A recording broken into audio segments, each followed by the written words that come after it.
Yeah, I want to know a little bit more about how the change showed up in your life. Like, what were those moments where you're like, oh my God, I'm a completely different woman? Yes, Tell us about absolutely. that. Yeah, so it happened kind of in what one could say mundane moments. I just remember walking down the street one day and speaking and saying, I've never felt my voice resonate like that before.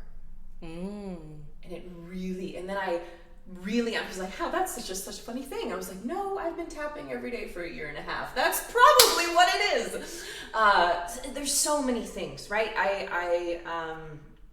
For those I mean, who don't know what we mean by your tone of voice or your register changing, can you explain what you mean by that? Like Sure, when you absolutely. dropped into your natural voice. Absolutely, as a human and an actor. Well, as actors specifically, we train our voices like a muscle, right? And to create freedom on stage, on screen, or in life, we need that place of neutrality almost, where we can go anywhere where we want to be.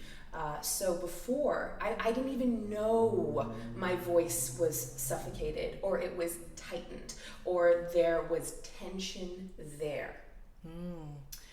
And which again is just an example of how there was tension and tightness in my whole body, Yeah. which then reflected and rippled out into my life, right? This is a self-reflective universe. This was also preventing me from fully sharing my voice, and then also receiving at the same time. So I can only describe it as the somatic sensation of it used to be here, and now it's here, where my vocal cords are. Did you find you were always talking like this really fast, like almost sounding really apologetic? Oh, I was all super apologetic. The people pleasing. It's something I'm still moving through. Okay, yeah. Absolutely. I think I apologized for my very existence for the first, 32 years of my life. Truly. It's also standing. To me, it's just owning your power. Without having to prove, without having to push, without having to force, without having to say something. This is who I am. This is simply who I am. And there's a deep trust and relaxation there. Which that I feel, and I hope that others can feel too. And that is just such a great metaphor for what the transition that's happened in every area of my life, right? I can say that certain things have opened up in my acting career, and my finances, and my health and vitality, and my self-concept, in the way I go about my dreams and my mission, and what I want to give to humanity. It's a beautiful deconditioning and reconditioning. Okay, Sarah, that's wonderful. Thank you so much for sharing that. Tell us about how we can use tapping to release traumas. You mentioned you had OCD, debilitating anxiety, and all the things. How can we use tapping to help? Beautiful. So I want to start there with what you mentioned with OCD and anxiety. And this is what I've learned from my own process of healing my own OCD, anxiety, and insomnia, right? It's always an evolution. There's always a deeper layer. There's always more we can grow into. And I'm not a medical doctor. I'm not a professional psychologist. This is what I know from my own experience and being a facilitator of emotional freedom techniques and witnessing the change in my clients. But anxiety, OCD, insomnia are most likely symptoms of a deeper issue. Of a deeper, unresolved moment in time that gets lodged in our tissues, right? I don't know if you've heard the phrase, the issues in the tissue. I haven't. I love that. I think that's great. The issue is in the tissue. It's a nice rhyme. I don't know if I like saying issue, maybe challenge or struggle. Did you make that up, Sarah? I didn't.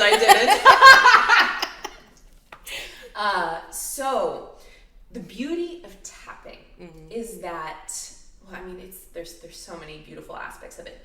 But essentially, wherever there's emotion, you can use EFT. Right. And the thing is, when a trauma occurs, whether a physical trauma, a chemical trauma, or an emotional trauma, a lot of what we're finding in our world right now is a lot of unprocessed emotional traumas that we've just been unaware of, which is a beautiful thing, right? There's new awareness burgeoning, there's new awakenings happening. But we are learning the tools to move through this with more grace. And I also want to make a point that whatever you've either experienced yourself or you've inherited from your family, or something happened in childhood, or something happened last week at the office that has just been plaguing your thoughts, I really want to make it known that it is always possible to heal and transform. No matter the caliber, no matter the level, no matter what has happened, it's possible to heal. It's possible. And I think that really needs to be said, because we're learning now in science that our genes, our DNA, our brain tissue, our cells, they're dynamic. They can evolve. So the beauty of tapping is that it's psychosomatic. Psychosomatic. So we're attending to the psychology of our thoughts, our emotions, our memories, our perceptions. That's a pillar of tapping, right? It's a combination of modern psychology, Chinese medicine, and neuroplasticity that we whip up all together to create the lives that we actually want to be living. So when we're looking at our genes, this is epigenetics. This is a new, not so new, but a relatively new emergence in biology. It used to be known that our genes are set for life. Like, that's what science thought. This is what you've inherited. This is what you get. Your life's going to be like this. But that's not true. They can change. Exactly. And it's not just based on external factors, right? It's not just like where you were born or where you live or perhaps a physical trauma that occurred to you. It moves in response to our interiority.